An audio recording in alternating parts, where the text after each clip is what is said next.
तो एक क्वेश्चन जो अक्सर हमें परेशान करता है कि क्या असेसमेंट और इवेल्युएशन दोनों सेम है या डिफरेंट है। तो एक एग्जाम्पल के थ्रू हम इसको समझने का भी प्रयास करते हैं कि अगर एक टाइम पीरियड में एक टीचर ने अपनी क्लास के स्टूडेंट को कितना पढ़ाया है, इस चीज का पता लगाने के लिए टेस्ट कंडक्ट किया जाता है, परीक्षाएं ली जाती हैं और जो रिजल्ट आता है उस बेस पर यह पता लगाया जाता है कि स्टूडेंट ने एक टाइम पीरियड में कितना सीखा है, कितना समझा है, जो लर्निंग ऑब्जेक्टिव थे वो किस सीमा तक फुलफिल हुए हैं। तो इस चीज का पता लगाना कि स्टूडेंट ने कितना सीखा है, कितना लर्न किया है, तो ये क्या हो गया, इवेल्युएशन हो गया, मूल्यांकन हो गया। लेकिन क्लासरूम में टीचिंग लर्निंग के टाइम जब स्टूडेंट सीख रहा होता है तो उस टाइम स्टूडेंट को क्या कौन कौन सी प्रॉब्लम हो रही है सीखने में, तो उन प्रॉब्लम्स का पता लगाकर और उन प्रॉब्लम्स को दूर करना, एक क्या हो गया, असेसमेंट हो गया। तो असेस करना कि स्टूडेंट ने कितना सीखा है और सीखते टाइम उसको कितनी प्रॉब्लम हो रही है, क्या क्या प्रॉब्लम हो रही है, तो ये चीज क्या है, असेसमेंट है, आकलन है।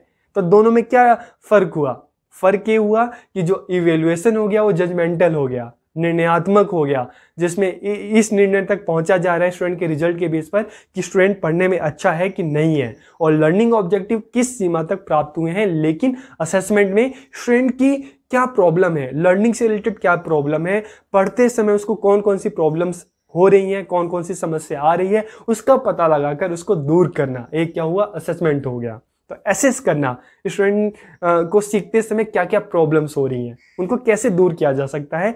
तो असेसमेंट की स्टूडेंट की प्रॉब्लम्स का पता लगाकर उसको दूर करना, ठीक है। ये डेली क्लासरूम जो टीचिंग है उसमें चलता रहता है, टीचर पढ़ाता है, साथ के साथ बच्चों से क्वेश्चन पूछता है और जो भी प्रॉब्लम होती है उसको दूर करता है। तो ये हो गया असेसमेंट। और जो इवेल्युएशन की बात करते हैं तो जो एग्जामिनेशन होते हैं, जो टेस्ट होते हैं, तो ये किसका पार्ट हो गया, ये इवेल्युएशन का, जिसमें पता लगाने की कोशिश की जाती है कि स्टूडेंट ने कितना सीखा है, ठीक है। तो आज के इस वीडियो लेक्चर में हम बात करने वाले हैं असेसमेंट क्या है, असेसमेंट किस तरह से इवेल्युएशन या मूल्यांकन से अलग है, असेसमेंट और इवेल्युएशन, मूल्यांकन और आकलन दोनों में क्या अंतर है। तो वीडियो को आखिरी तक देखिए और लास्ट में कमेंट करके जरूर बताइए कि आपका जो डाउट है असेसमेंट और इवेल्युएशन को लेकर क्लियर हुआ कि नहीं हुआ। तो हम वीडियो को स्टार्ट करें। सबसे पहला क्वेश्चन हमारे सामने आता है, how is assessment different from evaluation, कि आकलन मूल्यांकन से अलग कैसे है। तो सबसे पहला जो हमारे सामने आंसर आता है कि दोनों का रीजन अलग है, अलग अलग रीजन से असेसमेंट भी कंडक्ट किया जाता है और एक अलग रीजन को लेकर इवेल्युएशन भी कंडक्ट किया जाता है। तो दोनों का रीजन अलग है, दोनों का पर्पज अलग है, तो इसको भी हम समझ लेते हैं। तो सबसे पहले अगर हम असेसमेंट की बात करते हैं, आकलन की बात करते हैं, तो आकलन का मतलब क्या है कि क्लासरूम में जब टीचिंग लर्निंग जो चलता है तो उसमें स्टूडेंट की क्या प्रॉब्लम है, लर्निंग में स्टूडेंट को कौन कौन सी प्रॉब्लम आती है, तो उसको असेस करना, उसका पता लगाना और पता लगाकर उन प्रॉब्लम्स को दूर करना। तो एक किसका पर्पज है, किसका उद्देश्य है, ये असेसमेंट का पर्पज है, ठीक है।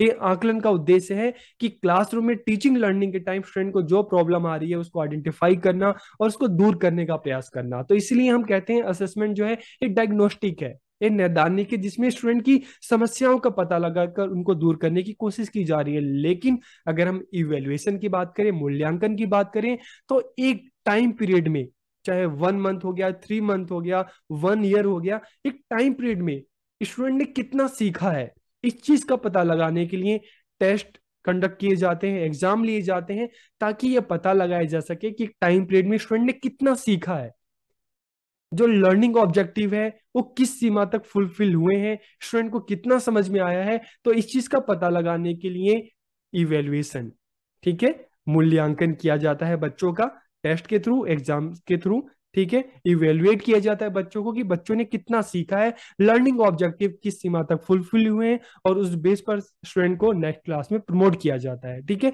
तो दोनों का अलग पर्पज है, जो इवेल्युएशन हो गया वो जजमेंटल हो गया, और असेसमेंट की बात करें तो क्या हो गया, नैदानिक हो गया, ठीक है, जिसमें डायग्नोस्टिक हो गया असेसमेंट, जिसमें बच्चों की समस्याओं को दूर करने का प्रयास किया जाए जो भी लर्निंग प्रॉब्लम है। और इवेल्युएशन में क्या है, जजमेंटल है, ठीक है, निर्णयात्मक है, कि इसमें इस बेस पर निर्णय लिया जा रहा है कि स्टूडेंट ने सीखा कि नहीं सीखा, उसको आगे प्रमोट करना है कि नहीं करना, ठीक है। अब हम बात करते हैं, एग्जाम्पल भी देख लेते हैं इसके। एग्जाम्पल ऑफ इवेल्युएशन, मूल्यांकन का उदाहरण सबसे पहले देखते हैं तो आपको और जल्दी से समझ में आ जाएगा। ठीक है, the student is very weak in study, कि विद्यार्थी पढ़ने में बहुत कमजोर है।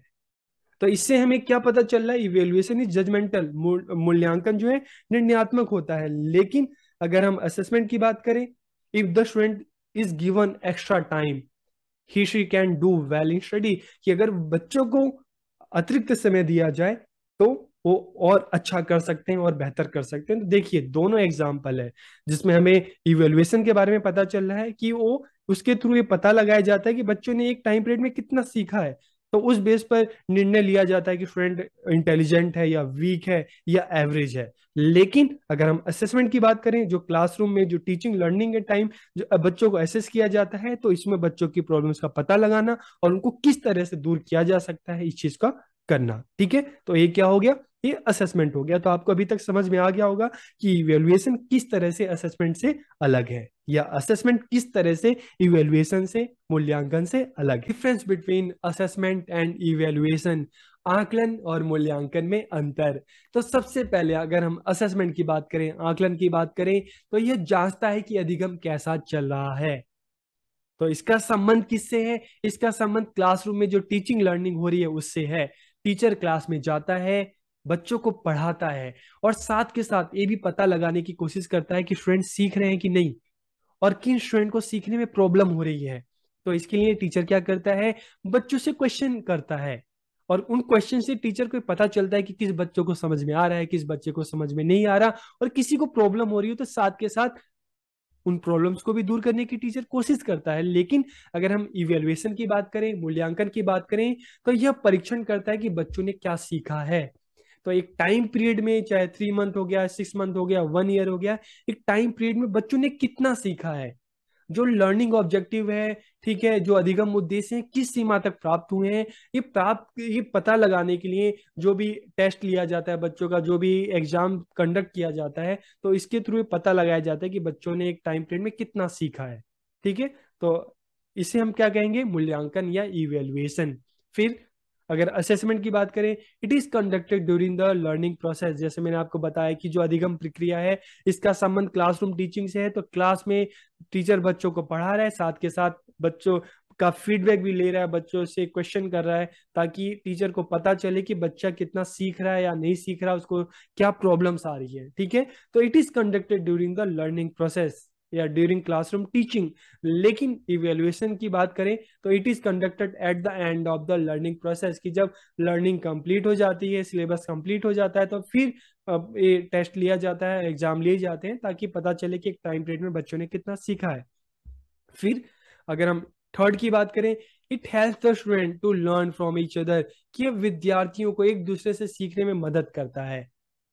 ठीक है, कि बच्चे एक दूसरे के साथ मिलकर सीखें, समझें और जो भी लर्निंग प्रॉब्लम्स है उसको दूर किया जा सके। लेकिन इवेल्युएशन की बात करें, it makes the student compete which each other. ठीक है, यह विद्यार्थियों को एक दूसरे के साथ प्रतिस्पर्धा करने के लिए प्रेरित करता है। जैसे आपने देखा होगा क्लासरूम में, अच्छा ये फर्स्ट आया, ये सेकंड आया, तो इस बार मैं फर्स्ट आऊंगा, मैं सेकंड आऊंगा, मुझे क्लास में सबसे बेहतर बनना है। तो इसीलिए इवेल्युएशन क्या है, it makes student compete with each other, के विद्यार्थियों को एक दूसरे के साथ प्रतिस्पर्धा करने के लिए प्रेरित करता है। उसके बाद बात करें assessment, it is diagnostic, it identifies areas for improvement. ये नैदानिक है, इसमें बच्चों की प्रॉब्लम्स का पता लगाया जाता है, बच्चों को क्या प्रॉब्लम है इसका पता लगाकर उसको दूर करने की कोशिश की जाती है। लेकिन अगर इवेल्युएशन की बात करें, it is judgmental, it arrives at an overall score, कि यह निर्णयात्मक है। इसमें सीधा ये फैसला होता है कि बच्चा पढ़ने में अच्छा है कि नहीं है। ठीक है, उस बेस पर बच्चों को नेक्स्ट क्लास में प्रमोट किया जाता है। ओके, फिर असेसमेंट की बात करें, it identify weakness and improve the learning, कि ये बच्चों की कमजोरियों की पहचान करता है और उसको दूर कर कर बच्चों की जो लर्निंग है, ठीक है, जो अधिगम है, उसमें सुधार करता है। लेकिन इवेल्युएशन की बात करें, इट जज द क्वालिटी, ये गुणवत्ता को आंकता है कि बच्चा पढ़ने में कैसा है, इंटेलिजेंट है, एवरेज है या बिलो एवरेज है। रिजल्ट बेस पर इस चीज को आंकता है। तो दोनों में ये फर्क है। ठीक है। तो एक हमें फर्क क्या समझ में आया कि असेसमेंट है एक क्लासरूम में चल रहा है, जो डेली क्लासरूम टीचिंग हो रही है उसमें बच्चों की प्रॉब्लम्स का पता लगा के साथ उसको सॉल्व करने की कोशिश की जा रही है। लेकिन इवेल्युएशन की बात करें तो एक टाइम पीरियड में बच्चों ने कितना सीखा है, तो इसका टेस्ट के थ्रू, एग्जाम के थ्रू इसका पता लगाया जाता है और उस बेस पर बच्चों को प्रमोट किया जाता है। ठीक है। तो आज के इस वीडियो में हमने सीखा कि असेसमेंट क्या है और असेसमेंट किस तरह से इवैल्यूएशन से अलग है। तो आपको वीडियो कैसा लगा, अपना फीडबैक जरूर दीजिए। आपको समझ में आया कि नहीं आया, आप कमेंट करके जरूर बताइए। बहुत बहुत धन्यवाद।